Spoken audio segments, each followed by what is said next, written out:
Thanks for watching. Don't forget to like, comment, share and subscribe to Mufti Tariq Masood, famous scholar. یا ایھا الناس اعبدوا، اے لوگو غلامی اختیار کرو، ربکم اپنے پالنے والے کی، جس نے جو تمہیں پالتا ہے،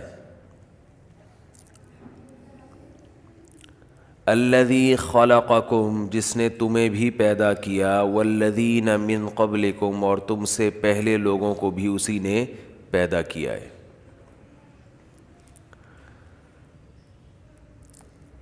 اللہ تعالیٰ نے اس کائنات کو بنایا اور پھر اس میں انسان کو بنایا، پھر انسان کی ہدایت کے لیے، اس کی رہنمائی کے لیے اپنے سفیروں کو بھیجا، پیغمبروں کو بھیجا، اور وہ تمام کے تمام پیغمبر ایک ہی بات بتاتے رہے کہ ایک خدا پر ایمان لے کر آؤ اور اس کی عبادت کرو، اس کی غلامی کرو۔ آج پوری دنیا اللہ کی غلامی سے نکلنے کی کوشش کر رہی ہے۔ دنیا کا سب سے فضول ترین کام عبادت بن گیا ہے۔ گھر میں والدین کی اگر اولاد ہو تو کمانے والے بچے کی قدر ہے، لیکن اگر کوئی دین پہ چل رہا ہے تو اس کی قدر نہیں ہے۔ گھر کا بھی یہی اصول ہے، ملکوں کے بھی یہی اصول ہیں، اور دنیا کے بھی یہی اصول ہیں کہ انسان سے محبت اس بیس پہ کرتا ہے کہ آپ اس انسان کے لیے کیا کرتے ہیں، اس انسان کے لیے آپ کیا خدمت کر رہے ہیں۔ اس سے کسی کو بحث نہیں ہے کہ اللہ کے لیے کون کیا کرتا ہے۔ دنیا میں اچھائی اور برائی اسی پہ گھوم رہی ہے کہ آپ کسی کے لیے کیا کرتے ہیں۔ حضرت ابو طالب نے نبی صلی اللہ علیہ وسلم کے جو چچا تھے، انسانیت کی بھلائی کے لیے آپ نے بہت کچھ کیا، لیکن کلمہ پڑھے بغیر دنیا سے گئے۔ تو نبی صلی اللہ علیہ وسلم نے فرمایا میں قیامت کے دن ان کی سفارش نہیں کر سکتا۔ تو ہم اگر اللہ کو مانتے ہیں، اللہ کے پیغمبروں پر ہمارا ایمان ہے، یقین ہے، تو صبح سے لے کے رات تک، رات سے لے کے صبح تک اپنی تمام معمولات کو، تمام ایکٹیویٹیز کو، تمام اعمال کو ہم نے یہ سوچ کے گزارنا ہے کہ ہم اس دنیا میں آزاد نہیں ہیں، بلکہ کسی پیدا کرنے والے کے غلام ہیں، اور اس کی رضا کے آگے ہمیں کسی کی پرواہ نہیں ہونی چاہیے۔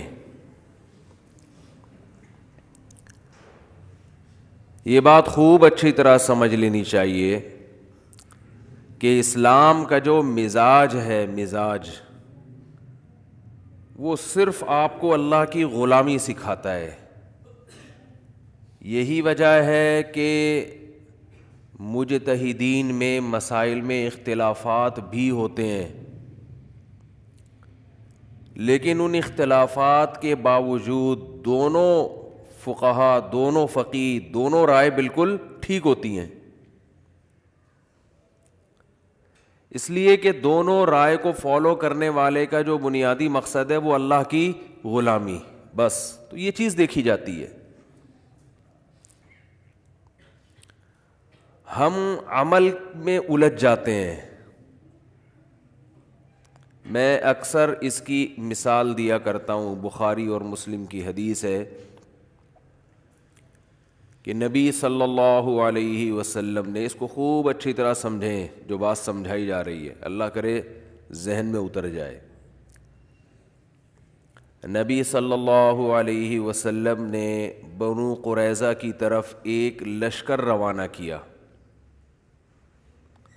اور آپ صلی اللہ علیہ وسلم نے اس لشکر سے فرمایا کہ جب تک بنو قریظہ نہ پہنچ جاؤ عصر کی نماز کسی نے بھی ادا نہیں کرنی، عصر وہاں پہنچ کے پڑھنی ہے۔ صحابہ کرام کو راستے میں اتنی تاخیر ہو گئی کہ عصر کی نماز قضا ہونے لگی، نماز کے قضا ہونے کا خطرہ ہو گیا۔ بعض صحابہ نے یہ کہا کہ نبی صلی اللہ علیہ وسلم کا جو مقصد تھا وہ عصر کی نماز کو قضا کرنا نہیں تھا، عصر کی نماز کو قضا کرنا مقصد نہیں تھا، کیونکہ آپ صلی اللہ علیہ وسلم کو علم تھوڑی تھا کہ نماز راستے میں قضا ہو جائے گی۔ آپ کا مقصد یہ تھا کہ تسلی سے اپنے مقام پہ پہنچ کے ہم نماز ادا کریں گے، راستے میں پڑھنا ٹھیک نہیں ہے، لہذا ہم نماز اب پڑھیں گے کیونکہ نماز قضا کرنے کی اجازت نہیں ہے۔ اور حافظوا علی الصلوات والصلاۃ الوسطی، اللہ تعالیٰ کا ارشاد ہے نمازوں کی حفاظت کرو، خصوصاً درمیانی نماز کی۔ درمیانی نماز کون سی ہے؟ عصر۔ دوسرے فریق نے، صحابہ کی دوسرے گروہ نے یہ کہا کہ نبی کے جو الفاظ ہیں، نبی آپ صلی اللہ رب العزت کے سفیر ہیں، جو بات کہتے ہیں اپنی طرف سے نہیں کہتے، ان ہوا الا وحی یوحی، نبی صلی اللہ علیہ وسلم نے منع کیا ہے کہ راستے میں عصر کی نماز نہیں پڑھنی، تو ہم تو جو کچھ کر رہے ہیں نبی کے حکم پہ کر رہے ہیں، اور نبی کی غلامی کس کی غلامی ہے؟ اللہ کی۔ تو جس اللہ نے نماز کو فرض کیا ہے اسی اللہ نے ہمیں اجازت، ہمارے لیے حکم یہ کہ ہم یہاں نہیں پڑھیں گے۔ دو متضاد رائے سامنے آ رہی ہیں، ایک دوسرے کے بالکل اپوزٹ۔ بات آ رہی ہے سمجھ میں کہ نہیں آ رہی؟ اب یا تو کسی تیسرے کو جج بنایا جاتا جو فیصلہ کرتا، اور سب یہ مان لیتے کہ جو ان کا فیصلہ ہوگا ہم اسے مان لیں گے، تو جج بھی نہیں تھا کوئی۔ ظاہر ہے وہ جج تو نبی صلی اللہ علیہ وسلم ہوتے، آپ سے رابطہ ممکن نہیں تھا۔ تو صحابہ کرام کے دو فریقوں میں، دو جماعتوں میں اختلاف رائے ہوا۔ اب ایسا نہیں ہوا کہ انہوں نے تلواریں نکال کے لڑنا شروع کر دیا، کوئی القابات سے نوازنا شروع کر دیا ایک دوسرے کو، بلکہ انہوں نے جس کی جو رائے تھی اس نے اس رائے پر عمل کیا۔ بعض حضرات کی رائے یہ تھی کہ نماز پڑھنی ضروری ہے، نبی کی حدیث کی انہوں نے تعویل کی ہے۔ تعویل کا مطلب صرف الکلام عن الظاہر، کسی کے کلام جو ہے اس کو ظاہری معنی سے ہٹا دینا۔ نبی کی حدیث کے ظاہری الفاظ کیا تھے؟ عصر راستے میں نہیں پڑھنی۔ تو دوسرے دلائل کے پیش نظر، کیونکہ قرآن میں عصر کی خصوصی تاکید ہے، اس آیت کے پیش نظر اور نبی کے عام معمول کے پیش نظر کہ آپ نے نماز کبھی قضا نہیں کی ہے، تو اس معمول کے پیش نظر انہوں نے حدیث کے اس ظاہری الفاظ کو، بولو بھائی، پھیر دیا، سمجھ رہے ہو، ہٹا دیا اپنے ظاہر سے، کہ یہاں یہ جو نبی نے حکم دیا کہ راستے میں عصر کی نماز نہیں پڑھنی، یہ اس صورت میں تھا، یہ شرط بڑھا دی انہوں نے کہ بشرطے کہ نماز قضا ہونے کا خطرہ نہ ہو۔ تو حدیث کے کبھی ظاہری الفاظ کو پھیرا بھی جاتا ہے۔ بالکل یہی کام امام ابو حنیفہ نے کیا ہے کہ جن حدیثوں میں سفر میں 2 نمازیں اکٹھی پڑھنے کا حکم ہے. وہ کہتے ہیں یہاں اکٹھی سے مراد یہ نہیں ہے کہ ایک نماز کو قضا کر کے دوسرے ٹائم پہ لے جائیں آپ, بلکہ اکٹھی کا مطلب یہ ہے کہ ظہر کو عصر کے قریب لے گئے اور عصر کو پہلے لے آئے. ادھر ظہر پڑی, سلام پھیرنے کے بعد تھوڑا سا توقف کیا, ظہر کا وقت قضا ہوا, ساتھ ہی فوراً عصر پڑھ لی. ادھر مغرب پڑھی, مغرب کا سلام پھیرا ہے کہ مغرب کو بالکل اینڈ تک لے گئے, جیسے ہی سلام پھیرا ہے مغرب کا وقت ختم اور فوراً عشاء کی نماز کا ٹائم شروع اور فوراً عشاء پڑھ لی. سوائے حج کے کہ عرفات میں مغرب کی نماز نہیں پڑھی جاتی, وہ مزدلفہ میں جا کے قضا کی جاتی ہے. تو وہ کہتے ہیں کہ حج میں تو حقیقت میں جمع کیا گیا ہے, سفر میں حقیقت میں جمع نہیں, جمع سوری کہتے ہیں کہ سورتن دیکھنے میں ایسا لگ رہا ہے کہ ایک نماز دوسرے ٹائم پہ پڑھی ہے, حقیقت میں نہیں ہے. اور اس پر دلائل ہیں. تو یہ مسئلہ بھی اختلافی ہے. ابھی میرا مقصد یہ مسئلے کو بیان کرنا نہیں ہے, صرف یہ بیان کرنا ہے کہ آپ بخاری اور مسلم کی ایک حدیث دیکھ لی آپ نے اور تمام مجتہدین سے بدگمان ہونا شروع ہو گئے. تو امام ابو حنیفہ رحمہ اللہ نے اس حدیث کو اپنے ظاہر پر نہیں رکھا, اور اس لیے بھی نہیں رکھا کہ اگر اس حدیث کو اپنے ظاہر پر رکھیں کہ جس میں آتا ہے کہ نبی نے 2 نمازیں سفر میں اکٹھی پڑھی ہیں, اپنے ظاہری معنی پر رکھیں کہ ایک نماز کو گویا قضا کیا ہے, تو پھر بخاری اور مسلم کی حدیث میں یہ بات بھی ہے کہ نبی نے بغیر کسی عذر کے بھی مدینہ میں 2 نمازیں اکٹھی پڑھی ہیں, حالانکہ اس کا کوئی بھی قائل, بولو نا کیا ہو گیا بھائی, نہیں ہے. پھر تو بغیر عذر کے بھی یہ عمل جائز ہو جائے گا جیسے کہ شیعہ حضرات کرتے ہیں.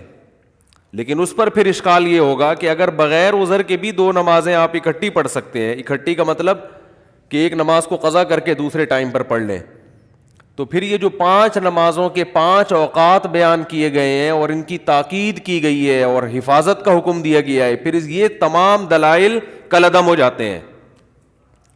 بہت مشکل ہے بات سمجھانا. ان الصلاۃ کانت علی المؤمنین کتابا موقوتا, بے شک نماز مومنین پر مقررہ اوقات میں فرض ہے. تو اس سے 5 نمازیں مراد ہیں.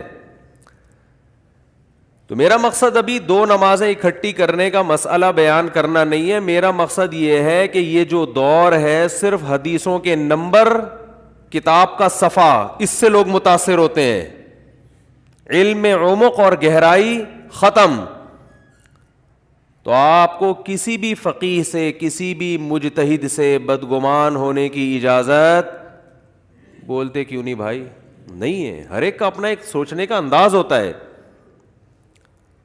اور امام ابو حنیفہ کا جو اصول ہے رحمہ اللہ تعالی, وہ سب سے پہلے قرآن کو فوکس کرتے ہیں. قرآن, حدیث اگر قرآن کے خلاف ہوگی اس میں تعویل کرتے ہیں. وہ کہتے ہیں قرآن میں اقیم الصلاۃ لدلوک الشمس الی غسق اللیل, اسی طرح ہے ان الصلاۃ کانت علی المؤمنین کتابا موقوتا, نمازیں مقررہ اوقات میں فرض ہیں, اور یہ سفر میں بھی ہیں اور حضر میں بھی ہیں, دونوں میں ہیں. ہر نماز کا ایک متعین وقت ہے, ایک وقت دوسرے وقت میں داخل نہیں ہو سکتا. اور اس پر عبداللہ ابن مسعود رضی اللہ تعالی عنہ جو نبی کے سفر اور حضر کے ساتھی, ان کی صحیح حدیث بھی موجود ہے کہ نبی صلی اللہ علیہ وسلم نے کبھی بھی حج اور حج کے علاوہ کبھی بھی 2 نمازوں کو اکٹھا نہیں پڑھا ہے. پھر بھی بہرحال دوسری طرف بھی فقہا ہے, ہم ان کے مذہب, ان کی رائے کے بھی احترام کرتے ہیں. اگر کوئی امام شافعی کے فقہ کو مکمل فالو کرتا ہے, اس کے لیے امام شافعی کی تقلید میں وہ یہ کام کر رہا ہے. وہ کہتا ہے میں کم علم ہوں, ان کا علم مجھ سے زیادہ ہے, تو فاسألوا اہل الذکر ان کنتم لا تعلمون. قرآن کہہ رہا ہے تمہیں علم نہیں ہے تو اہل علم سے رابطہ کرو, ان کی رائے پر عمل کرو. لیکن یہ جو ہمارے ہاں ہندوستان پاکستان میں جو ایک بدعت چل پڑی ہے کہ نمبروں کے ساتھ حدیث پیش کرنا, یہ بدعت نہیں, نمبروں کے ساتھ حدیث, آگے جو اس کے مفہوم, نمبروں کے ساتھ حدیث پیش کر کے پھر ترجمہ کرنا, پھر اپنی رائے کو سب پہ تھوپنا, کہ حنفی ایسے کرتے ہیں, حنفی قرآن و حدیث کو چھوڑتے ہیں, حنفی جو ہے وہ ابو حنیفہ کی اندھی تقلید کرتے ہیں. آپ کبھی ابو حنیفہ کو ہم سے سمجھو تو آپ کو پتہ چلے گا کہ امام حنیفہ کو آدھی سے زیادہ دنیا نے بلا وجہ فالو نہیں کیا. بہت مضبوط رائے ہوتی ہے, بہت مضبوط رائے.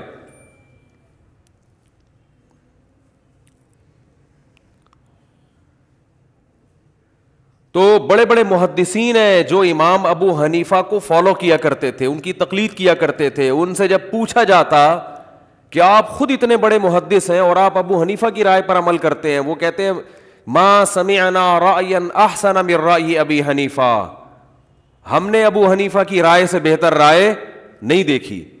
بہت معتدل, ہر طرف سے دلائل میں غور و فکر کر کے.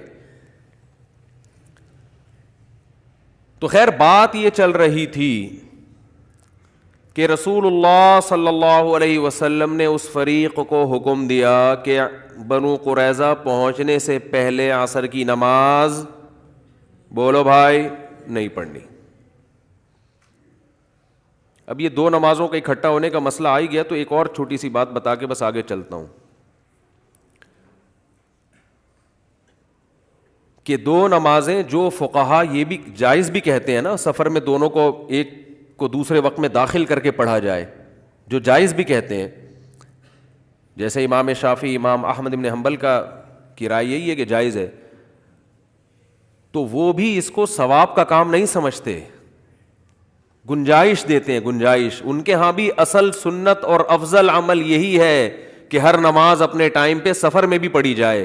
اور یہ کیونکہ علامہ ابن قیم رحمہ اللہ نے لکھا ہے کہ یہ کام جو سفر میں دو نمازیں اکٹھی پڑھنا, نبی نے یہ عمل متواتر سنت نہیں ہے, بہت کم ہوا ہے, یہ بہت شدید عذر میں یہ کیا ہے آپ صلی اللہ علیہ وسلم نے.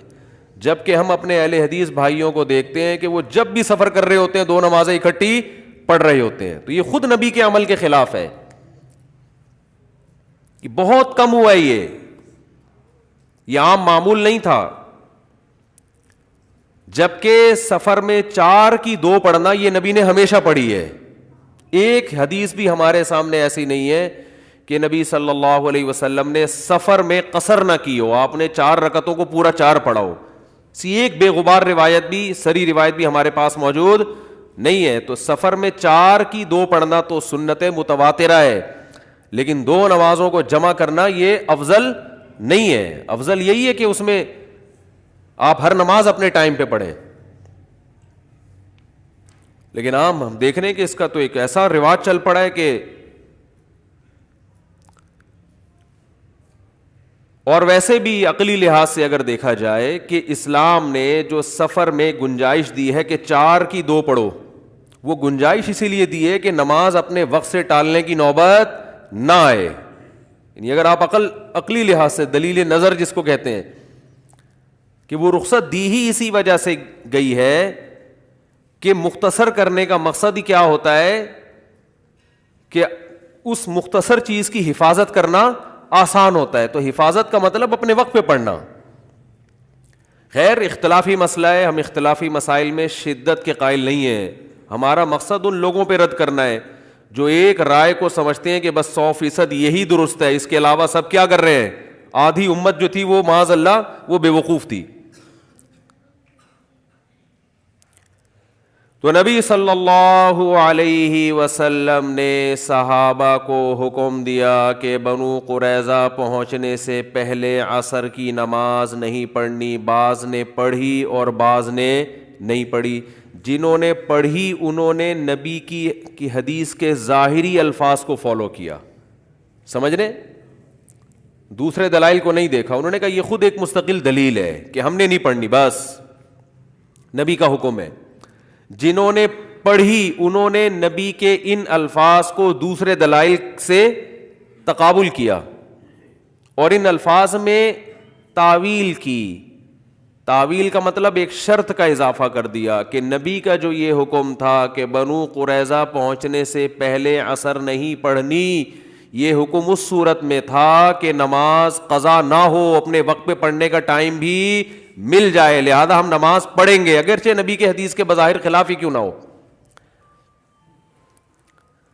یہ دونوں فریق جب نبی صلی اللہ علیہ وسلم کی خدمت میں حاضر ہوئے سفر سے واپسی پہ, تو آپ نے کسی کو بھی ملامت بولتے کیوں نہیں بھائی نہیں کیے. اب جو میں اصل بات سمجھانا چاہ رہا ہوں اس کو کھوپڑی میں بٹھانا چاہیے ہم سب کو. دیکھو اس سے بڑا اختلاف اسلام میں ہو نہیں سکتا, کیونکہ اسلام میں سب سے اہم ترین حکم کیا ہے؟ نماز. اس سے بڑا اختلاف ہو سکتا ہے؟ کیونکہ توحید کے بعد سب سے پہلا حکم اور سب سے اہم حکم جس کے بارے میں قبر میں سب سے پہلے سوال ہوگا وہ کیا ہے؟ نماز. حضرت عمر بن عبد العزیز کا مشہور مقولہ ہے, ان اہم امورکم عندی الصلاۃ من حفظها فهو لما سواها احفظ ومن ضیعها فهو لما سواها اضیع. کہ انہوں نے اپنے عمال کو خط لکھا تھا, جو حکومت کے سرکاری ملازم تھے نا, ان سب کو خط بھیجا تھا کہ میری نظر میں سب سے اہم ترین چیز نماز ہے, جو اس کی حفاظت کرے گا وہ باقی احکام کی بھی حفاظت کرے گا, جو اس کو ضائع کرے گا تو باقی حکام کو اس سے بھی زیادہ ضائع کرے گا. وہ دیکھیں باپ نے ایک بات بہت تاکید سے آپ کو کہی ہو, بہت زیادہ وصیتیں کی ہوں کہ یہ کام کرنا ہے, یہ لازمی کرنا ہے, یہ لازمی کرنا ہے, آپ نے وہی نہیں کیا, تو لوگ کہیں گے باقی تو چھوٹے موٹے حکام ہیں وہ تو ویسے ہی, اب تو وہ تو اس پر تو ویسے بھی عمل نہیں کرے گا. جب اتنی اہم حکم کو توڑ دیا تو اس سے چھوٹے حکم کو تو توڑنا اور آسان ہوتا ہے نا.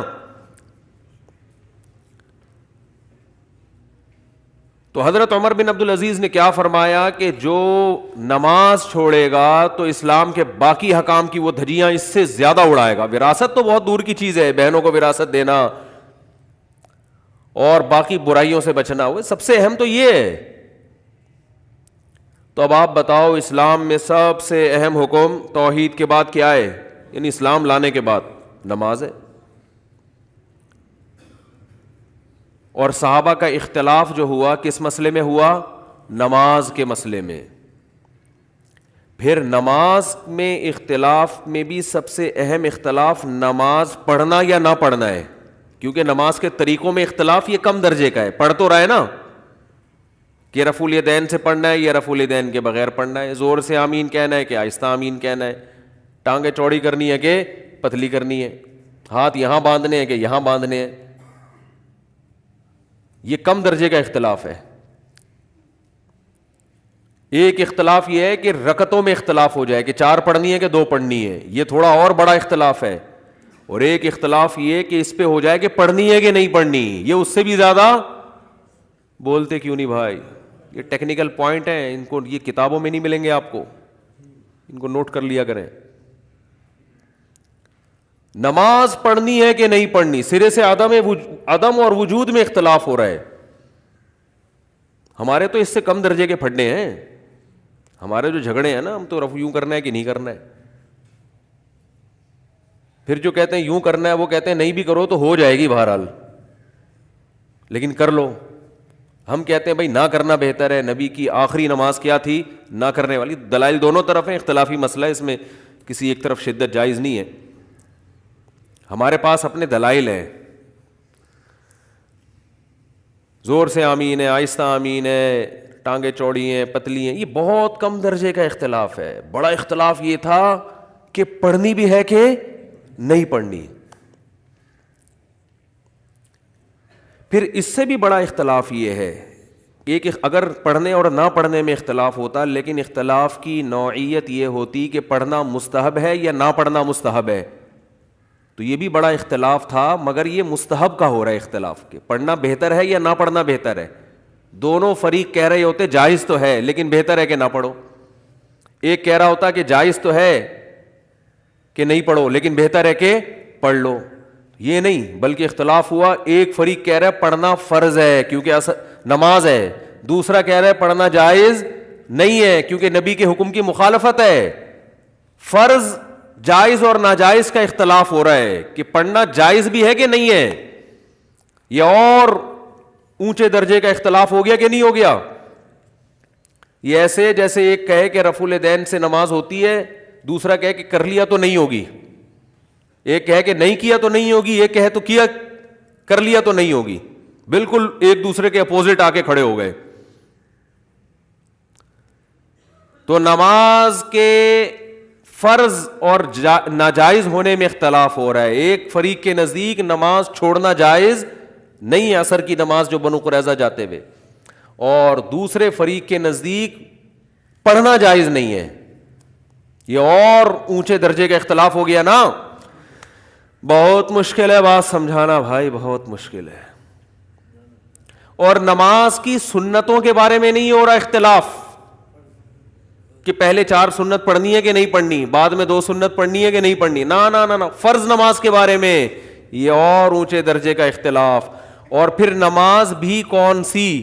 وہ نماز جس کو قرآن نے خصوصیت کے ساتھ ہائی لائٹ کیا ہے, حافظوا علی الصلوات والصلاۃ الوسطی, نمازوں کی حفاظت کرو, 5 نمازوں کی, خاص طور پر درمیانی نماز کی. تو درمیان میں اثر آتی ہے, یعنی وہ پہلا نماز, اور نماز میں بھی سب سے اہم ترین نماز. تو اسلام میں کسی حکم کے بارے میں اس سے زیادہ شدید نوعیت کا اختلاف ہو نہیں سکتا تھا.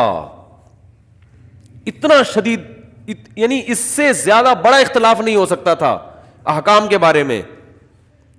اس کے باوجود 2 متضاد رائے کو نبی صلی اللہ علیہ وسلم نے درست قرار دیا. کسی پر بھی ملامت بولتے کیوں نہیں بھائی؟ بولنا پڑے گا آپ کو. اب کسی پہ بھی ملامت نہیں کی ہے آپ نے. کیوں؟ اس لیے کہ یہ جو قرآن کا حکم ہے نا, یا ایھا الناس اعبدوا ربکم, اپنے پیدا کرنے والے, اپنے پالنے والے کی غلامی کرو. تو غلامی پر دونوں نے پورا عمل کیا. اب اسلام عمل کو نہیں دیکھ رہا, جو مقصد تھا حاصل ہو گیا ہے, کیونکہ ان کے بس میں اس سے زیادہ غلامی ممکن نہیں تھی. فاتقوا اللہ ما استطعتم, جتنی استطاعت ہے اتنا اللہ سے ڈرو, اس سے زیادہ استطاعت نہیں ہے. بھائی اب رائے کو کیسے تبدیل کریں؟ ایک کی سمجھ میں یہ آ رہا ہے کہ نبی کا حکم یہاں نہیں ہے وہاں کے بارے میں, ایک کے سمجھ میں آ رہا ہے کہ یہی پڑھنی ہے.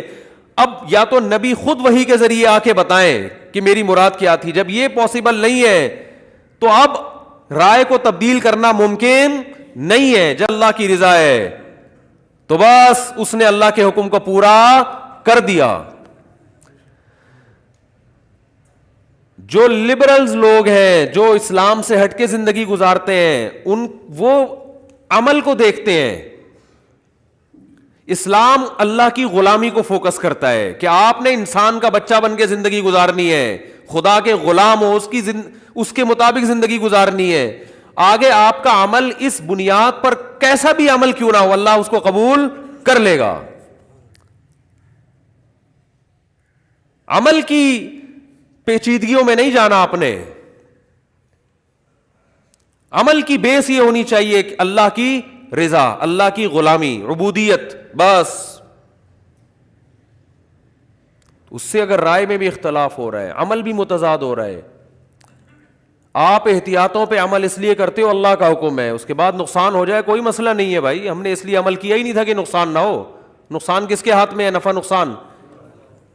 تو مسلمان کو تو ویسی ٹینشن ختم ہو جاتی ہے. آپ پیسہ کمانے کی کوشش اس لیے کرتے ہو اللہ کا حکم ہے, حلال کمانا عبادت ہے, مل گیا ٹھیک ہے, نہیں ملا تو مقصد تھوڑی ہے, مقصد تو اللہ کی غلامی تھا, وہ ہم نے کر لی بھائی. خامخواہ کی ڈپریشن, خامخواہ کی ٹینشن لوگوں نے لی ہوئی ہے. یار اللہ نے حکم دیا تھا یہ کرو, ہم کر رہے ہیں, پھر بھی نتیجہ تو نکل نہیں رہا. تو بھائی تم نے اللہ کے حکم کی وجہ سے کیا تھا نا, بس کر لیا, ثواب مل گیا, پتلی گلی سے نکلو. ابھی ستار بھائی بھی آنے والے ہیں تھوڑی دیر میں, غفار بھائی بھی آنے والے ہیں. پورے بیان میں آج پتلی گلی نہیں آئی تھی نا, چوڑی گلی, پتلی گلی.